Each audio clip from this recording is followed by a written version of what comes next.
Brother lectures on a multiple number of topics: secret societies, New World Order, Boulay. I'm sure all of y'all are familiar with him. He has appeared on different talk shows like on CNN, Crossfire, and a number of others. He's talked at Howard University, Hampton University, Florida A&M, and the list goes on. I've had a chance to see the brother on video before. This is my first time seeing him in person speaking. And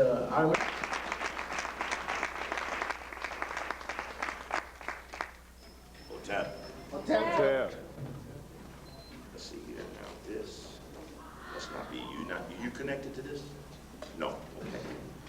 I appreciate you Africans coming out to the Black Consciousness Conference so that we could advance your knowledge of information that hopefully, if you're concerned, will allow you to be more effective in your desire to make change for African people. And whenever the brother Steve is given a call for him to share what it is that he knows, everyone knows from what angle, from what temperament, from what standard of fact base that the brother shares from.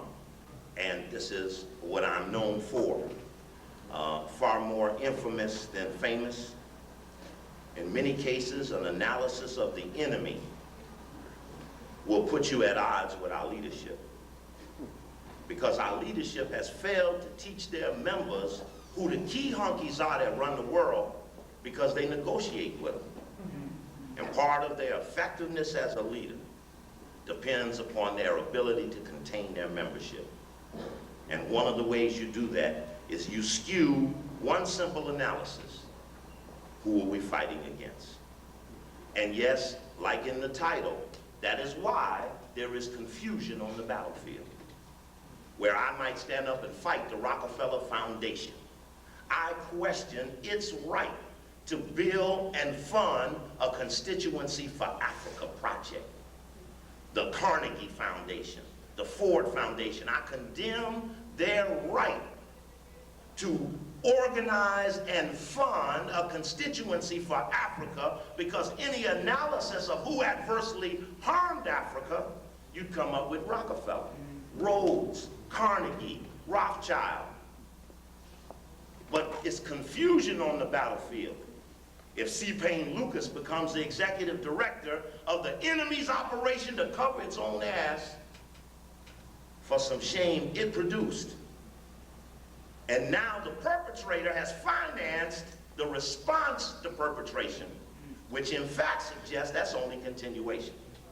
So I get in trouble when the analysis comes, because the whole set is dependent upon confusion in the battlefield. Who are we fighting against? Usually when you bring that up, someone will suggest to you, we already know who they are. They will.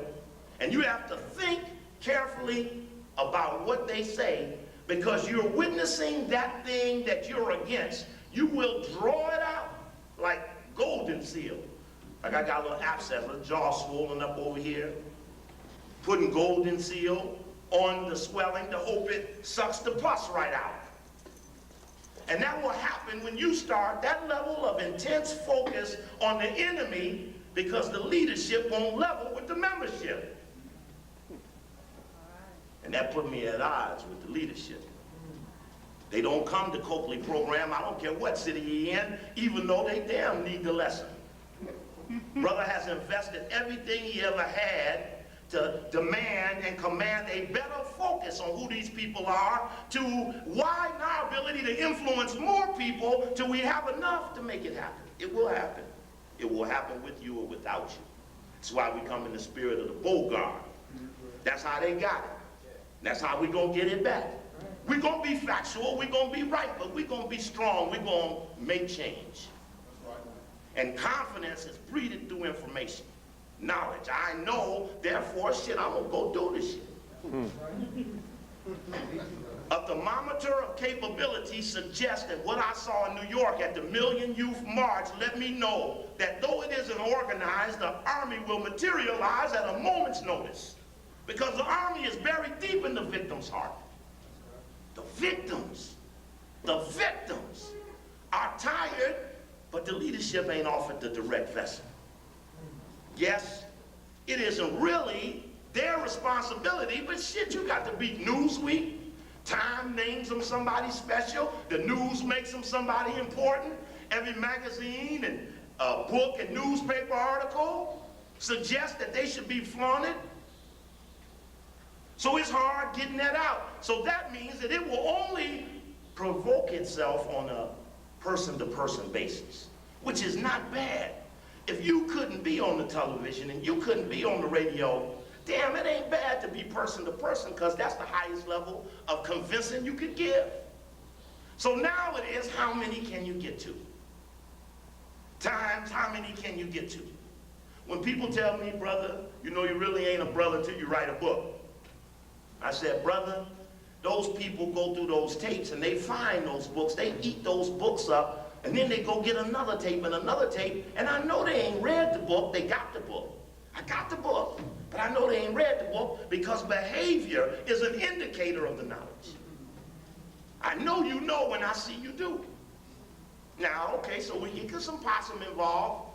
When we had the Million Youth March in New York, on Friday night at 5:30 in the evening, we didn't have but about a couple $1,000 to do some things like put a sound system for 7 blocks long and to insure that system and the engineers and the other things that had to be done, and we had no money. I mean, we all kicked in. It didn't come to a bunch of shit. They picked up the phone and called Master P. Oh yeah, so he just looking down at the pile of his money, he wires $140,000 in 19 minutes. And by 10 minutes to 6, we beat the bell Friday at 6 to go on the street. 140,000. The reason I brought that up was the possum, because if you read into the media, when the whites went to him, what are you doing financing this thing? He said, I didn't know I was financing that. Thought I was sending money to build a playground in Harlem. But for those that you will read it on a direct level, Colin talked to him 9 times in the last 5 hours before the program, and there's no doubt he meant to do what he did.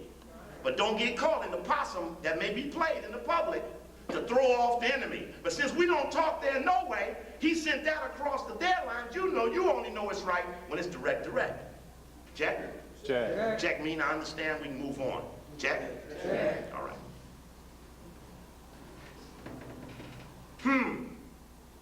As a brother, I say humbly as a brother, I'm very proud of the work that we have done across this country without promotion or finance, that we have communicated a focus on an enemy in spite of those who have resisted the computation. You see, if everybody submits the computation and we say, who is the enemy? Everybody bring it in the room. And at the end of this, these will be the top 15 focuses on what is the enemy. That's computation leads to conclusion. Now, you'll watch. People will, we don't need to do this. You will watch them repudiate the 1 + 1 = 2. Now again, 2 things we need. It's 10 things. There's a tape they call it the plan. There's 10 things. A plebiscite on what are we for? What do we want? If we were to build a revolution tomorrow and everybody had to sign up, damn, it got to be something on the menu to make you want to eat it. And it must be something that reflects what you want. And so that's a plebiscite. When Harold Washington became the mayor in Chicago, there was no doubt that he would be the only black candidate because of the plebiscite. A group of credible people called jellers came to the middle, Lou Palmer and others, to be the agreed upon arbitrator of the contest. 50 names on a sheet of paper, sent all over the black neighborhood, to the laundromats, to the grocery stores, door to door, ward to ward, precinct to precinct. They come back. 10 people are selected from the 50. From those 10, 3 were selected. From those 3, 1 was selected. And that became Harold Washington. And when they proposed to him to be the man, he said, well, you got to register 50,000 voters and raise $1 million.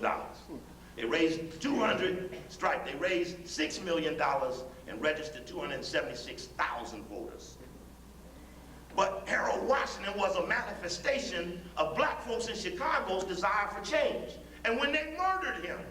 It only let me know that it is not the ability to snatch the office that makes one a power activator. It is the ability to maintain and protect those who you appoint for those positions. And after they won, they went to sleep and left him vulnerable to other forces. Sometimes this is done more overtly through the Kennedy assassination, the Malcolm X assassination. Damn, it wasn't but a couple of years they tried to kill Colin Mohammed right there at University of California, Riverside. That's right. Assassination is a tool of political advancement. Only problem is it's generally hunkies doing it. That's a problem. When will the cadre develop where people desire to sacrifice themselves on behalf of black liberation? Maybe you need to treat them good 2, 3, 4 years to build and train them to be expert in compelling change. And that when their moment comes, they stand up on behalf of all of us and live and die for a reason rather than for no reason at all. In many of these other places around the world, people's ability for liberation was based upon the people's for sacrifice. Now you might as well start sacrificing for liberation because you are tolerant on behalf of white liberation. Tolerant, and tolerant is harder on your physical body than sacrifice. Sacrifice is I do this because I want to. Tolerance is I hate fucking going to work. Who in here got a job? The word on the street is if you got a job, you're fucked.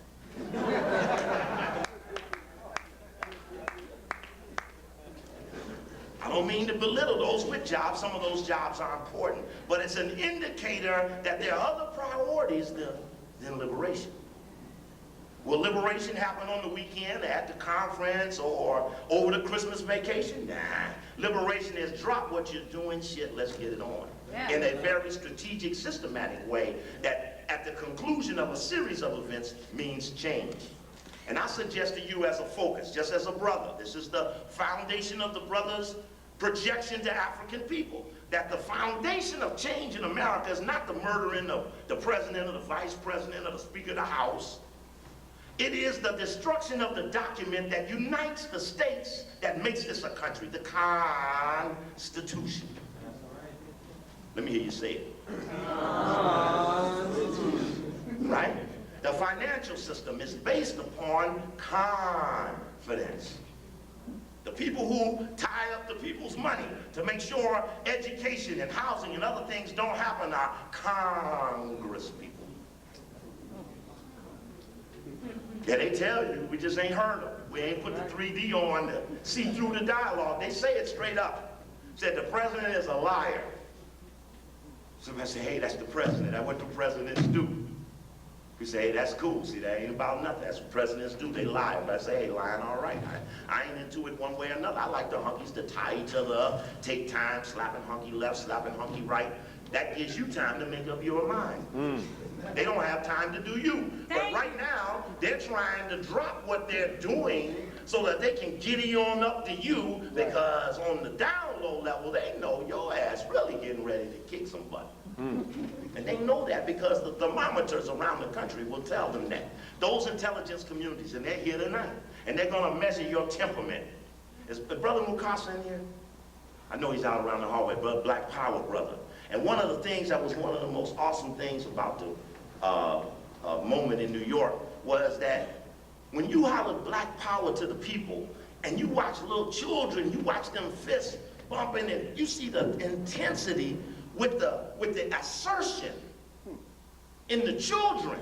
I got some films in sometime over the period. While I'm in town, I'll have an opportunity to show you much of this film that we have, because we'll have to communicate to you what it was. They will never do it. But that's all right. That's an all right thing or a demand to have to put on those who have something to share. But let's go back to this Constitution. This thing represents a force of an enemy. One thing that is not computed in African people's desire for liberation is a computation on oath takers. Oath takers. People who swore their ass to uphold some secrets with some other lesser lights, who together represent a force who operate in a clandestine way, usually to take advantage of people who are not so well organized. If a Mason wrote the law, and then Masons become law enforcement, county sheriffs, LAPD, prison guards, on up the law enforcement ladder, they become the preservers of the law that their Mason brother wrote. And then come those who submit to the Mason law, who want the privilege of being above the law when confronted with other Masons. That's an unfair advantage to those who are not members. And it subverts the law that they claim to preserve. That's an accusation. That's something in the revolution that will command the confidence that we will do something that is awfully awesome. As far as a computation on oath takers, in one sense, Freemasonry being a focus. Only thing I'm going to spend time telling you, and I don't have many audio tapes with me. I'll be making them over the days of being here. I do have some. But one of the tape deals with the concept of Freemasons coming forth. Francis Bacon developing a fraudulent story to trick hunkies to come from Europe to America, suggesting to them that someplace in America was evidence of white superiority. Of course, it was a lie. You know that. But that was to trick them over here. And when those earlier ones got beat for being invaders, it was hard tricking more of them, so they created a specific legend called Atlantis.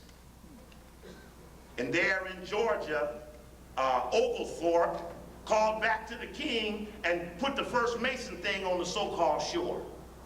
A lot of streets are called Oglethorpe all over America in honor of his excursion on behalf of George, who he then named the state Georgia, and the area of the legend Atlanta. It was a part of a myth game. Hunkies are big on the myth game. They create stories to supplement the facts of their existence. One of the things we know for sure, and don't you ever buckle on this, the hunky has no known origin. Now, when I say that, I'm telling you that the top scholars in white academia have still been unable to link their population to others. There is no link, so they've developed myths. The monkey, then the white man, 8888 white man. Adam and Eve, creation, right? But you saw in the X-Files movie, they was down in the earth as a cave dweller, and something else bit them who was down there with them. And together they formed a bond called the white race. And never in their history have they ever been proven to be fair and equal about anything. And one of the things we're going to talk about after oath takers is we're going to talk about those who believe in God. There's nothing wrong with those who believe in God or practice religion, but they have a tendency to have a skewed analysis of the white man. Just because God is in the picture, they fuck up the analysis on the evil. They do, that's true. Right. And we're going to have to deal with this. We're going to have to clean this up to go forward. Deeply looking at the psychology of African people to see if we can translate victory. It's a sustained amount of activity for a sustained amount of time that will lead to a certain amount of conclusions that will make change. And then you must have allies in other countries to protect your game that you will make here. It's an honor that you could be born next to the most brutal and beastly race of people ever to develop in the history of the world. This honky right here in America is the king of all of that. And you're right at it, within striking distance of it. One of the strategies we pull in response to this is there are 40 state capitals: Atlanta, Des Moines, Iowa, Tallahassee, Florida. You start thinking the state capitals where on certain days black people are going to ring those capitals arm in arm just to let other black people know we're within striking distance. Don't you let nobody tell you you on some impossible mission to make change. That's the enemy right there. Because when you ask them for computation, you say they ain't even thought it out, so how are they so profound in their conclusions? And then you must know and strike them. I warn you, if you act again without computation, I will suggest you are a perpetrator, and as such, there's something we do to them. You will not be allowed to perpetrate without proof, even marginal, plausible. Better come with something. Okay, those hunkies that then, as a few people, the people on the stage were looking at the country, and together they wrote a law that adversely impact all the rest of the people in the chairs.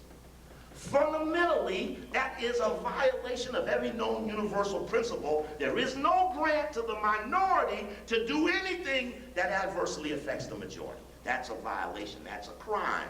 That's law breaking on the principle of universal understanding. So, as a basis for change or revolution, that document is considered the organization of a criminal enterprise called America. 13 of them made the first sealing of the bad deal, and everybody else got affected adversely till they had taken the whole thing. I only say that as a base discussion, for when you're pressed to the wall and someone will tell you that you have to be ashamed of fighting against this honky, you just go back to the beginning and remind them it was phony from the jump. And any other point that they want to prove they was less than phony, you say undo what you started and then we can start talking.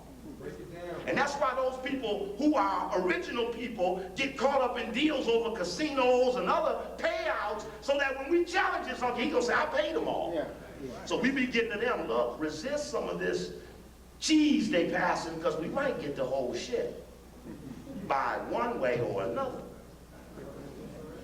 Now, so these Freemasons, strategy, these Freemasons who penetrate the society, and I can tell you from articles, endangered conspirators, Freemasons who used to be blamed for everything, now seem almost quaint.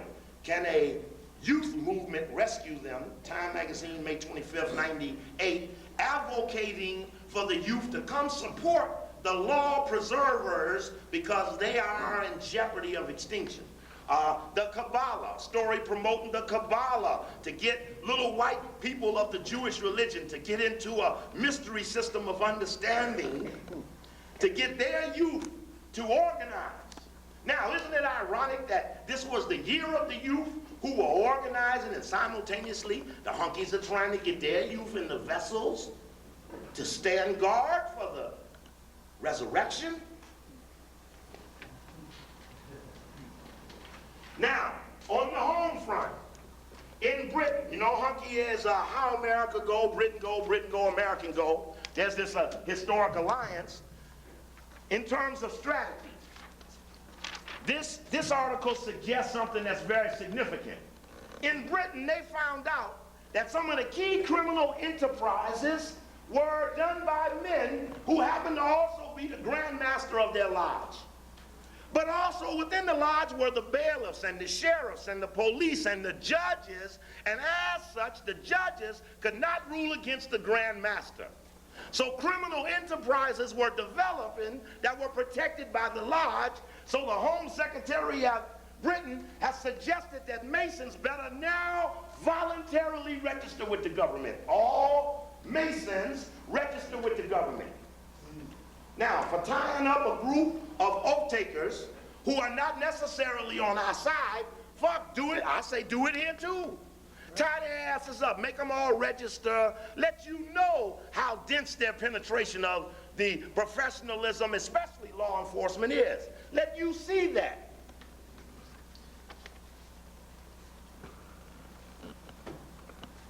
Now, the Home Secretary is like the president in Britain.